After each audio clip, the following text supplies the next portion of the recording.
মেহেরপুরে union কাউন্সিলকে কেন্দ্র করে বিএনপির দুই গ্রুপের সংঘর্ষে আহত হয়েছেন অন্তত ২০ জন। ভাঙচুর করা হয়েছে জেলা বিএনপির সদস্য সচিব অ্যাডভোকেট কামরুল হাসানের গাড়ি ও বেশ কয়েকটি মোটরসাইকেল।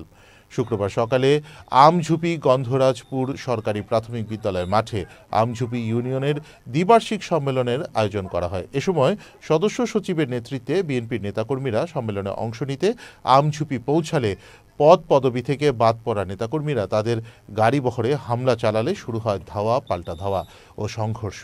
প্রত্যক্ষদর্শীরা জানান, সকাল থেকেই সংঘর্ষে একাধিক পর্ব চলে। লাঠিসোঁটা ও ইট পাটকেল নিয়ে উভয় পক্ষ মুখোমুখি হয়। আহতদের মধ্যে কয়েকজনকে মেহেরপুর জেনারেল হাসপাতালে ভর্তি করা হয়েছে। আহতদের অভিযোগ, ঘটনাটি পূর্ব পরিকল্পিত এবং সম্মেলন বানচালের উদ্দেশ্যেই হামলা চালানো হয়েছে বলে মনে করেন তারা।